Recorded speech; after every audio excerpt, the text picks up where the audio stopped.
Hello, everyone. Back again on the main stage. Welcome, everyone. You know that we are having a trend talk about football. That means we're talking about women's football, of course. So, of course, we are on the same page. We know the road. You've come a long way. We've come a long way. And, of course, we will take an honest, but positive, but yet critical look at this topic. I am very honored and blessed that we can welcome all our guests right now. We welcome Laura McAllister. She's UEFA Vice President and member of the UEFA-Exekutivkomitee. We welcome Daniela Bauer, the Global Head of Partnerships of Allianz. We welcome Tatjana Haenni, the Chief Sporting Director of the National Women's Soccer League, NWSL, and Robert Müller von Vultejus. He's the Chief Growth Officer of Sportfive. So warm applause, everyone, for this spectacular group.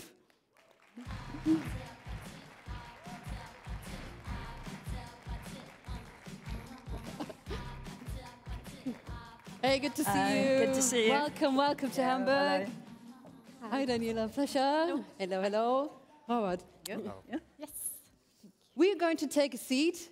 You will start with the keynote. I'm just going, sorry, because I need you to see all of you. I'm just, can Move down one. Of course. Right now I've got my minus point already. All right. Okay. Get started. Yeah, thank you, Christina, for the warm intro. And indeed, I'm going to talk now for the next couple of minutes about women's sports, women's football in particular, the growth, the change, the development, and also the opportunity which we find today in women's football. So, I guess most of you are familiar or know what we are and what we do, but in a nutshell, about Sportfive. So Sportfive is predominantly a rights-holder business, and you can see here on this little logo parade that we work across the entire ecosystem of sports. So this is a pyramid of sports, with the athletes, with the clubs, with the teams, the leagues, the federation, and then the confederation. And that's what we operate across the globe with about 1,300 people. We do this in men's sports, obviously, but also do it in women's sports with a very, very strong foundation in football. And on this side, you can see, on the map on what we do, particularly in women's sports. So a very strong foundation we have in Europe, Central Europe. In Germany alone, we work with 15 clubs. We have partnerships in the UK and France. If you look at the US, we work with the likes of the USSF, the US national team, with the USL, which is the second division, the NWSL, and I'm very happy that Tatjana is here, so she can challenge everything what I say today. CONMEBOL, so we're operating both tournaments, the Copa America, men and women. So this year it's the Copa America Femenina in Ecuador in summer. And moving east, we work with the Saudi Football Association. We work in Australia with the A-League or the AFF, which is the Southeast Asian Football Association. So what we have done during the last couple of weeks, and our teams have worked on a research, on a survey, which you can all access and download from next week on. It's a white paper about the development of women's football. And we have done this survey in these 6 countries. So we've asked people, we have asked brands, media platforms, etc. So again, next Wednesday is the release, but today I'm going to use some of the insight already during the keynote. So if we look at the status quo and also ahead in the future, it always makes sense to also look back. And the history of the development of women's sport actually is quite dark. So there was an early development in the 80s across the globe, particularly in Europe, but also in the US, or not in the US, but in the Americas and in Asia.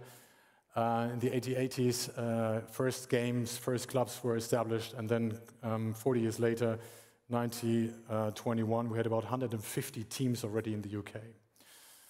And then FIFA and the UEFA decided to ban women's football.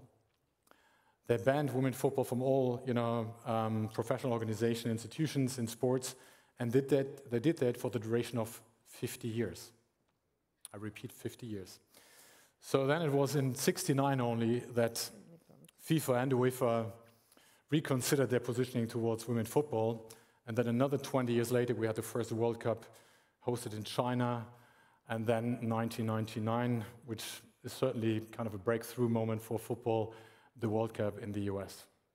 I think it's, as a context, very important to understand, that the development of women's football had a much shorter time in comparison to the men's counterpart. So, fast forwarding to today, we can say that we have reached a new era in women's football. And what this means is something we can see on this slide. The development, particularly on the FIFA World Cup as the most prestigious event between 2015 and 2023, both in terms of viewership, which has more than doubled, but also in terms of prize pool and also revenues, which reach a height of around 570, 580 million in 23. So remarkable and certainly a new milestone. And I think we all would agree here in this room that this is just a start, or at least it's certainly going to continue.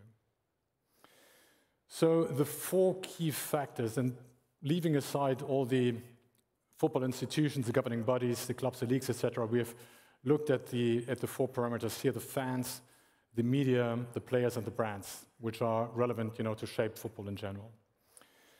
So who are the fans?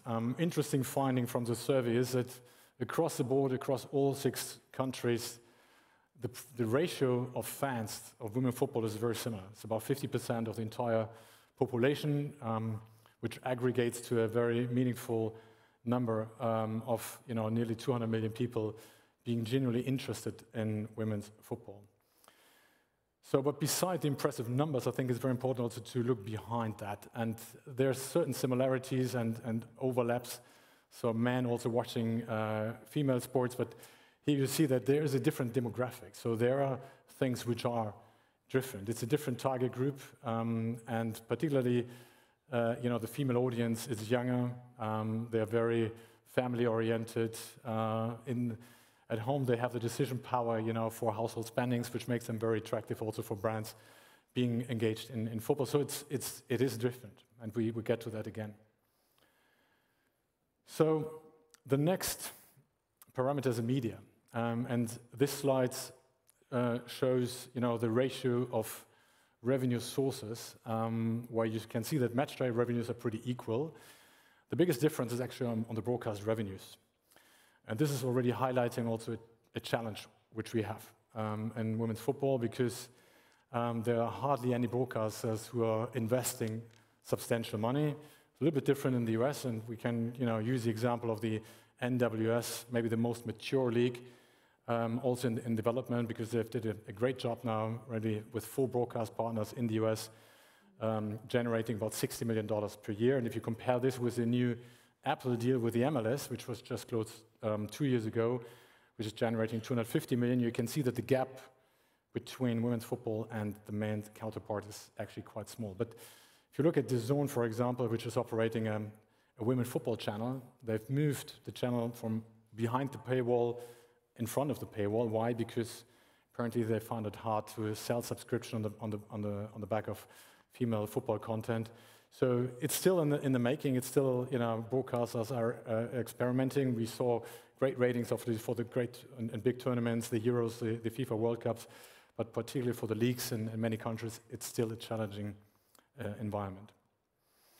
So the next one are the players. And this is, again, a very interesting part, because what you see here is that, among the most marketable athletes globally, the 25 most marketable athletes, you already find a majority on the female side. And there are good reasons why this is the case. So while male football players have usually a bigger reach, the female athletes have a higher engagement, much higher engagement than the male, which makes them, again, very attractive, for brands, from the consumer brands sector, for endorsement deals. And this is something which grows, not only in football, but certainly also in other sports, tennis, golf, etc., where you see a very similar phenomenon. And then we have just taken the 6 captains of the markets we've analyzed and had a look at their brand portfolio. And what you see and what you find is a lot of very traditional and very experienced sponsors in that space. But also you find some new players, the Gucci's, the Vogues, etc. So new categories which are very open and which are very interesting also for female athletes to grow. So it's actually the best of both worlds. And last, the brands. So we are talking about a bundled versus an unbundled approach. Means that teams, clubs, federations are selling either the men and the women team together or the opposite. So the research says that the majority of the teams are doing a hybrid approach, which I guess also mirrors our reality, which we find in our day-to-day business.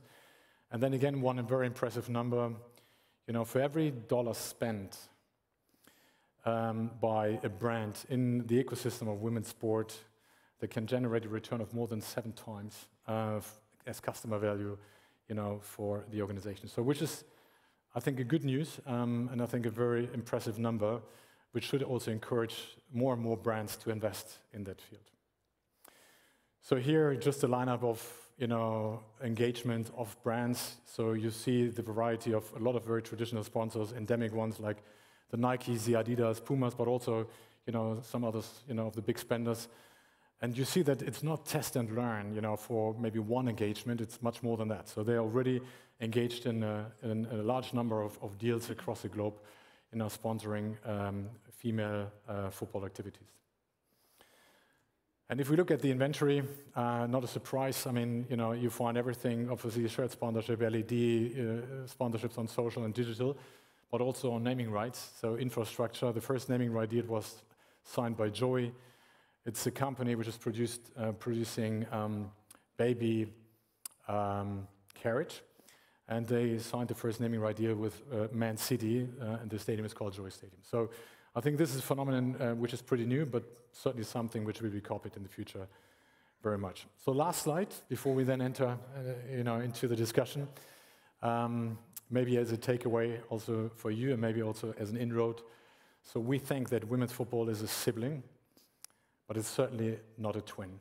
So the game is played to the same rules, but you find a lot of different differences, on media consumption, on brand opportunity, on fandom, etc., which makes it a very, very attractive environment for brands to invest. Thank you. Robert, vielen Dank. Thank you very much.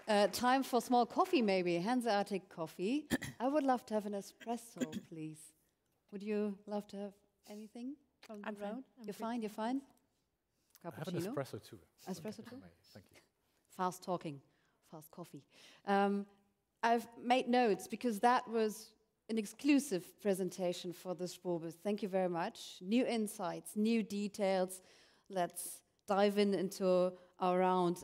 Laura McAllister, even I know that your role at the UEFA requires a high level of diplomacy, but of course your roots in the sports and you still remain firm. So you are the only woman on the UEFA Exco, and how you were also working at the Gender Equality Working Group. So how are they and you contributed to change?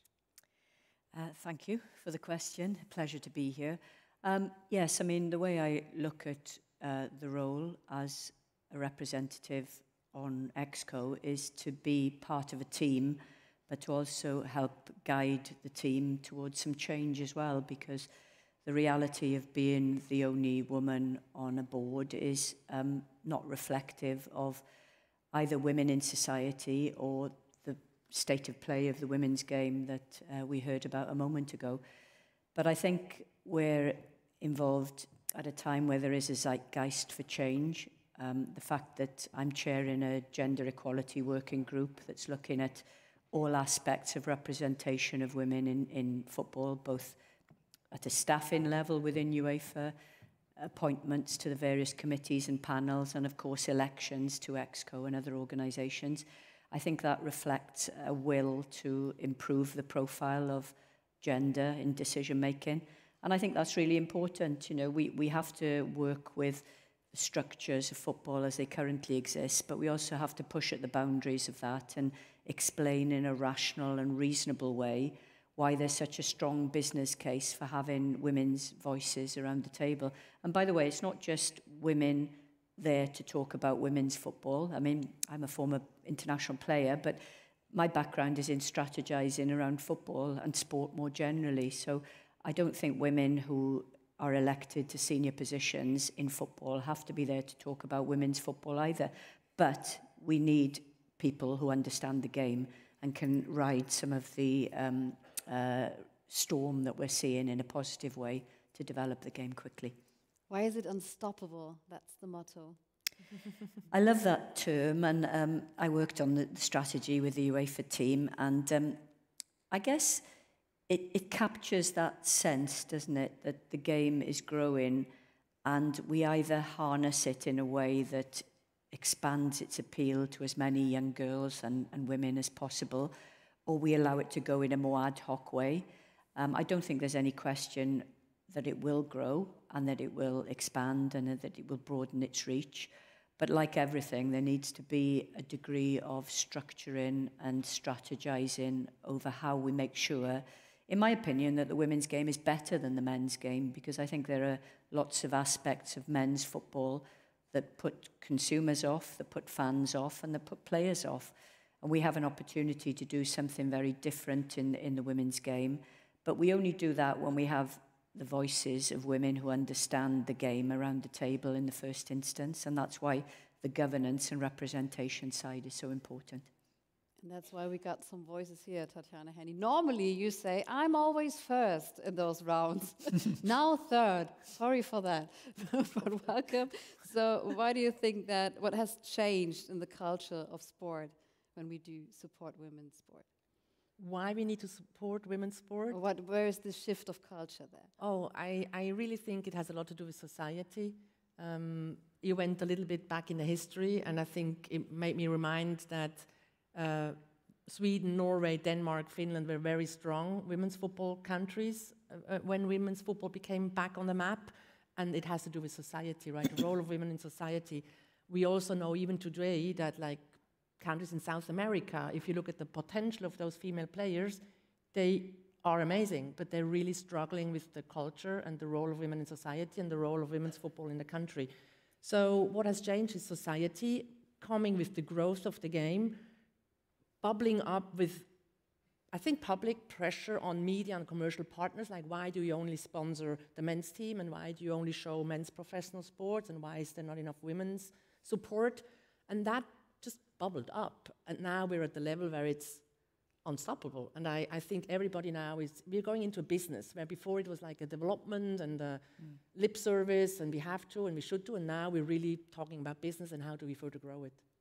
And sometimes pressure comes from inside an organization. Daniela working for Allianz, and you pioneered in also the marketing, influencer marketing at the German league, DFL. Now I've been with Allianz for 4 years. So taking one of those cases, the Square Ball campaign was one of the campaigns from Allianz. What can you tell us about, maybe from the aspects from that what we heard, why is it important and what was there for a shift starting a new campaign like that? I think in general our role as a brand is super important in this spectrum. As we heard, sponsors are important, and we've seen the chart with where Allianz is still in the middle. We're not the big spenders, but we're doing, I think, a lot in the space, and we can change a lot in the space. We can really help women, to get the stage.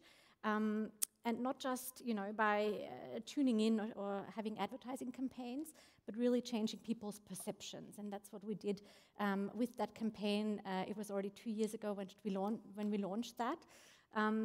But also one example that when Robert showed the numbers, and we saw there's higher engagement actually of women's players on social versus reach, for the men's teams. And for us, we see it as equal. Like, we work with FC Bayern as one of our global partners, and for us it's really, do we shoot a campaign with Thomas Müller, or do we shoot a campaign which we did recently when Ana Guzman from Colombia was still playing at FC Bayern, or do we use her for an advertising campaign? And for us, it's really putting it on the equal stage, giving them same visibility, and don't sort of discounting in terms of the value of the rights.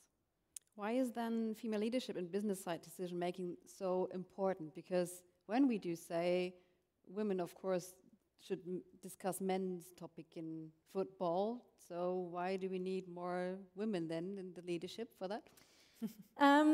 Good question. I think in Allianz we have 40% females in our leadership, and also 4 out of 9 board members in our Allianz SE board are female, which we're really feeling throughout the company. And I see it in my daily business as, I think we may be bringing a bit of a different strategic aspect to those topics, rather than seeing it as an obligation. You know, for us, it's something that's the norm, and it shouldn't even be talked about because it is the norm for us. And I think we can then grow strategically together with those teams and clubs, make the right decisions. Anyone with ideas, just jump in, please. The sentence from you, still, because I made some notes, because it was exclusive, we just heard the numbers really today on stage. Every dollar spent, 7 times return. Robert, where does that come from, and what does this tell us? How can then your football create sustainable revenues also in the business? I think there are many factors to that. I mean, let's take the athlete side, right? So typical endorsement deals. I think, you know, the intention with endorsement deal is to humanize a brand. And I think particularly for that, you need to have a trustworthy environment, right? So trust and authenticity are very, very important, which apparently brands find more in the women's space than in the comparable men's space, right? And I think this is something why they prefer also to invest in that space. Which then also, you know, triples down, you know, as a result on the brand value side, right? So it's not. I think female stars are usually not used, you know, for media value. It's usually something more than that, right? So that they should stand for the company. They should, you know, carry the message, and that's why particularly female athletes, I think, are ideal also for, you know, these brand ambassador roles. Just to follow on from Robert's comments, I mean, I think there is a difference between women footballers and men footballers in terms of their sense of purpose. And that's often been because if you take our women's national team in Wales that's just qualified for the Euro for the first time, some of those players played in Switzerland. We're looking forward to it, obviously. Some of those players played at a time when the women's game just didn't have the resource or support or publicity that it has now, and they're very political with a small p.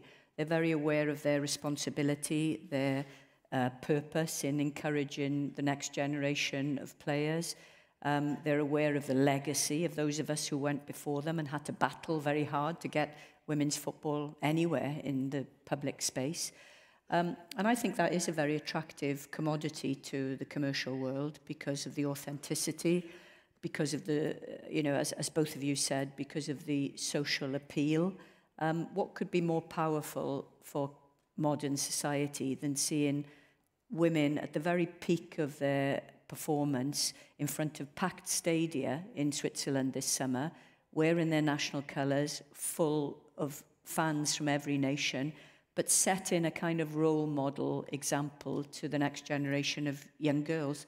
I mean, I've got 2 daughters, and they look to the female players in the national team far ahead of the male players at the moment. And I think that signals something very powerful. And I guess that's why the commercial environment is coalescing around these players now. And I have to say, in terms of prize money, at UEFA, we've created a prize money pot for the Euro, which is 158% more than it was in the previous Euros in England. And I'm really delighted that 30 to 40% of that will go to the players, because they are the role models, they are the professionals, they are the ones that will achieve the success on the pitch, that will inspire the next generation. So I think we're getting there in the professionalisation of prize money and player rewards and everything else, but we've still got a way to go, obviously. Absolutely. I'm glad that you're saying that, because in Germany we still cannot get loose of that teapot discussion, because our national team, they received teapots then as lots of years ago. You said once, I'm part of the folklore of Welsh football, but because you said it, you've been a role model there, starting the whole movement. So for you personally, you said it also out loud that Wales is right now qualified for this upcoming Euro. Maybe just a small insight of your history with the national team. Yeah, I mean, I played for Wales between 94 and 2002, and I led a very small delegation to the Federation to campaign for the national team to be taken under the auspices of the Football Association of Wales. So we instigated, I guess, the official Welsh national team. And I couldn't be happier, obviously, at qualification. But let's be fair, we've strategized to get qualification. But it's really telling that the slogan of our national team is for us, for them, for her. And what that encapsulates is fairly evident. It's about the current squad, but it's also about those who came before them and those who will come after them. And the players take that very, very seriously. You know, they operationalize that in their attitude to the fans and to the history of the national team. And I think it shows how close we are as a football community. I mean, you know, we're going to Switzerland. We're in a tough group. It'll be hard for us. But whatever happens there, we'll have achieved a great milestone that will accelerate the growth of the women's game in Wales. And I think that's a kind of example to other small to medium countries that can look at using the success on the pitch to generate better commercial and broadcast deals, which we will certainly off the back of it. Tatjana, we said we are going to have a critical look also. Only 6 clubs in the WSL are truly sustainable. What about the NWSL? Sorry, I didn't understand the question. So how do we ensure long-time success?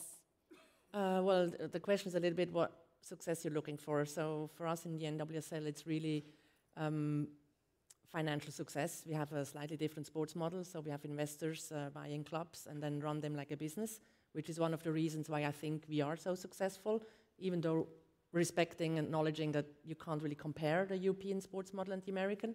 But the fact that it's run independent, self-regulated, free for investment, free for innovation, this to me is really the key for the success in our league. And for us, it's all about growing. I think we see the league as the best league in the world, and we definitely want to be the best league in the world, and we potentially are.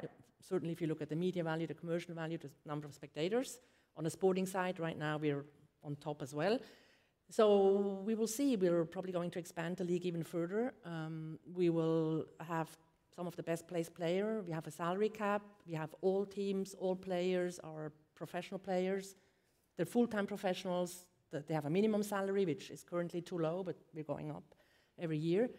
And then we hope we can be a role model, because I think you need something to look up to. We're still in a growing mode, in a development mode. We have an excellent peak, a very, very amazing top with Women's Euros and Women's Champions League and some clubs, but it lacks a little bit the rest, and we need to get the rest up. So we just see our league as hopefully the driving force to show the rest of the world and the countries, you can actually do this. This is a business. You just have to believe in it and you have to do it. Do you see any fragilities? Yeah, of course. I see we have some risks as well, not on the commercial side. Not at all, actually. We have very high expectations. The last media deal was $40 million a year, and this is really the overall goal. We want to catapult that in another level. But the risks are, we're going in the same way as the men's game, right? We're going to have maybe some issues. The players might not be so approachable anymore in the future. We've heard from clubs telling their players not to sign autographs after the game anymore because it's a security issue. I think we had Millie Bright coming out on the weekend saying somebody said not such a nice word to her while she was giving autographs. So players playing on the ground, right, fighting each other. I think we will have all of that. And that's the time when I'm luckily retired and out of this. Daniela, you also support the athletes, for example, with the Ready coach from the Allianz, because we've talking about the brands, you as the brand, we're talking about the organizations, we're talking about the federations. But what about the athletes? Because we're hoping that they can make a living out of playing football, which is not in every case the case. But how do you support those? Exactly. No, and Tatjana just said it, we need to make sure that people believe in it. Young female athletes believe that they can make it and really also earn the money that can, sustain their career.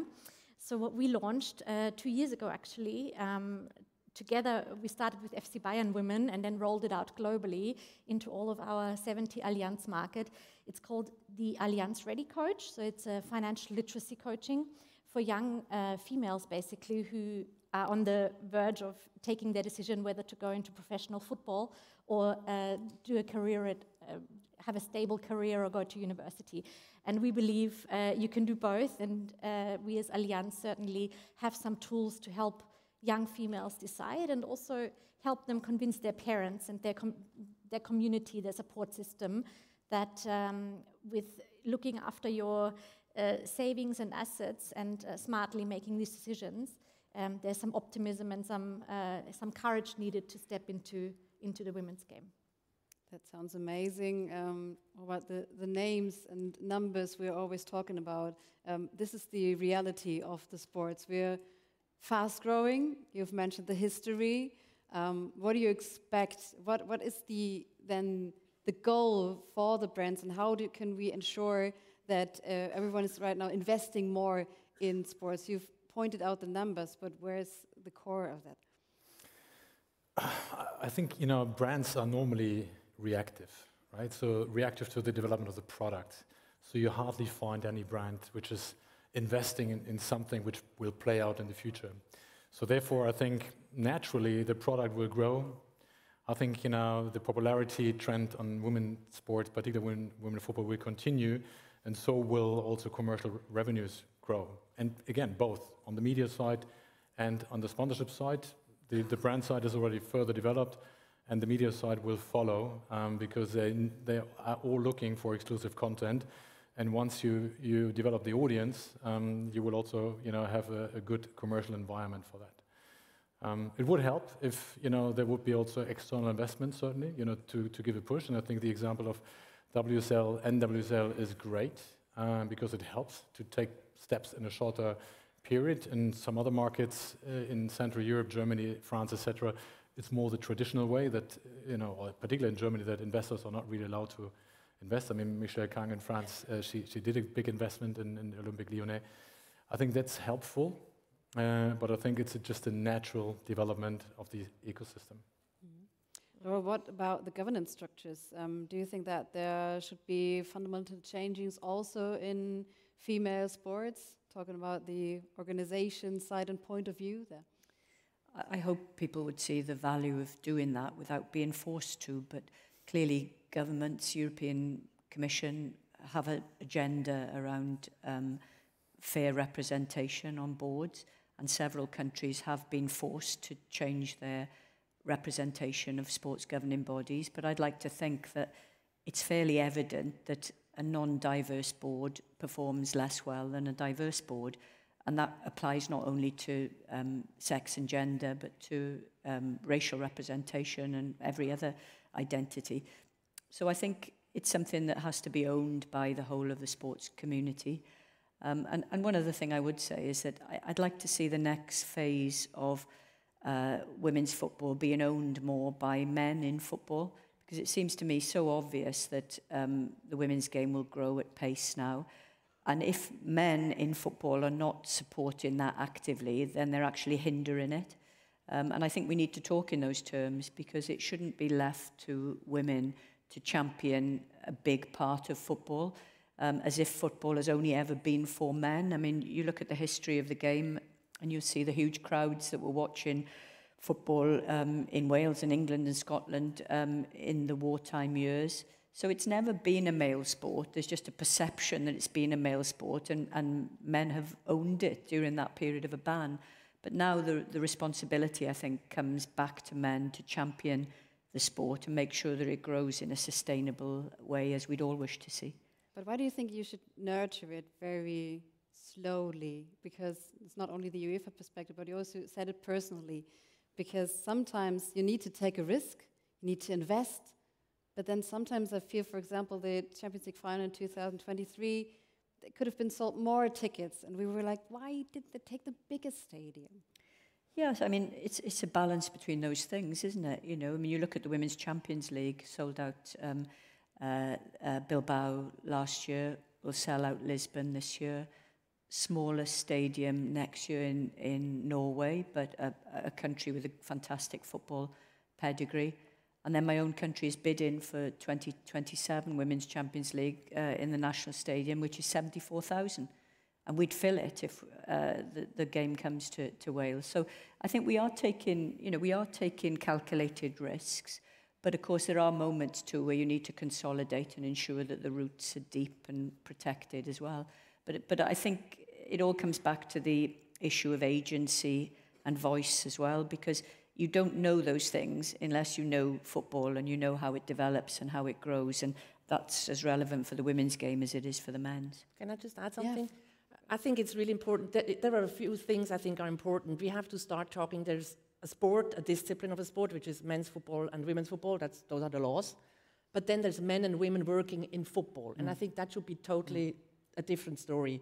If a man wants to be in women's football, he should, and we need them. And if a woman wants to work in men's football and be the CEO of a club or a president of the German Football Association, she should be. That to me is just the difference. When then there's sports. And to the size question, I also think it doesn't matter the size of the stadium. Like when Switzerland bidded for the Women's Euro this year, the first reaction was, you're too small. After England, we need to go bigger. We need bigger stadiums, more tickets. And we said, well, if you do that, you will end up having Women's Euros only in Germany and France and England and Spain, but UEFA has 55 countries. So, and I don't think that's the question, as long as it's a perfect professional environment. Because the people we now need are the media and the broadcasters and the commercial partners. If there are 10,000 in a stadium or 20,000, that to me doesn't make a big difference. It's the rest around it which will grow and has to grow. And how to grow that, and that's my last thing I really want to say, if you would develop women's football now, would you go into structures which are existing? I probably don't think so. So we are actually with a professional product in structures which are coming out of amateur sports and political governing body structures, which are not ideal to develop fast as a startup. So for the future, we have to find a way to respect those structures, but to build a different way how women's football is run. If we go the same way we did go the last 20 years, we will keep on going slow. And I think everybody wants to go fast, and we should be able to do so. How to explain that fastness? For us, maybe an example would be Australia, where we have a very strong Allianz market, who we just signed a new partnership with Football Australia, with the Australian national team, the women's national team, the Matildas. And we are seeing such a boom there in women's football after the World Cup in Australia and New Zealand. But we also have to make sure we don't stagnate, and we're still not there, right? We still want to make sure we see those young kids, the young boys in the park playing in Sam Kerr jerseys, for example, right? Not just the girls playing in those jerseys. So that's, I think, when we made it. Yes, we have to be fast, but I also think, not everyone can move at 100%, so we have to grow together and, jointly in the community, yeah. Mm-hmm. Absolutely. Taking your point again, Google has removed gender bias when it comes to search results across football. Do you think that should be replicated maybe in clubs or tournaments? Because I myself am having trouble finding some information because I always have to add female football, enter. So that would be maybe a suggestion? I think Google just changed their algorithm. So if you go for football results, I don't know, Bayern Munich, you want the women or the men, which, those are all those little things we're about to change, and that's needed, because otherwise you keep being around constantly men's football. So how do you grow a product if that's the case? But yeah, I agree. But I mean, for the future, super positive. We will, even in a year or in 3, 4, 5 years, already see so many changes, thanks to, commercial partners and people doing all those surveys and research. It will be impactful the next couple of years. Robert, then we're talking about the visibility, and of course for brands and partners, where do we see our product? We've got the numbers right now. What do you think is important and supportive for that?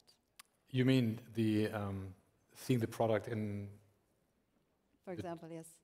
Or do you have the visibility? Because normally, if you've got the men's football first, and you've got all the articles, the pictures, and you will see your brand then later on in the female section. So is that a good option too? Yeah, I mean, visibility is key. I mean, first and foremost, obviously, for the brands, and the broadcasters is a medium for that. But I think, you know, the notion of women, football, whatever, I think helped at the beginning, you know, to identify, right? So Bundesliga, female Bundesliga is still Bundesliga, right? It's not something which is artificial or something else. It's still football. Bundesliga is the highest league. And that's why it's also here with NWSL or WSL the same. But I think in the future, maybe it's not needed anymore, right? It could stand, you know, for itself. Maybe there's time in the future to rebrand that.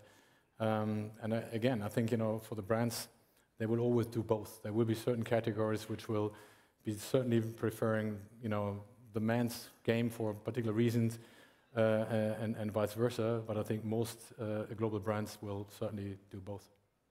Laura, what is important that the growth in women's football does not lose its momentum it has right now?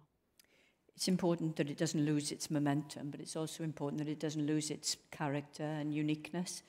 As I said earlier, I think there are elements of the women's game that are stronger than the men's game, and I've worked in both areas. So we need to capture that. We mustn't just imitate the way in which the men's game has grown, because the men's game has unsustainability built into it as well, as we know, with the imbalance between the top and the bottom of the pyramid. We've talked a lot about that today in various sessions. So I think that's really important. And I think we need to treat the fan base carefully, sensitively. The more intelligence we have about the nature of the fan base helps us do that. We need to treat sponsors and broadcasters carefully and with great love and attention, because they will help us accelerate the growth of the sport. And as I said, we need to take the governance and the agency around women in football more seriously, so it doesn't just become the responsibility of those of us who are women in football, or some of us are on the panel today, but the responsibility of men in football to see the benefits for football from women being involved. And I think that's starting to happen, but if men haven't started thinking like that, then now's the time, because you're going to be overtaken by events otherwise, because society is developing at a pace that maybe football isn't. Word. Thank you very much. That was really an overview of all the aspects, and I could deep dive a couple more hours with you, but time's up. Thank you very much for being on that stage, and I hope that you will see some games in future. There's a good common Euros up in Switzerland. Thank you very much, everyone. Thank you. Short break, and then we will see you again on the stage. Thank you.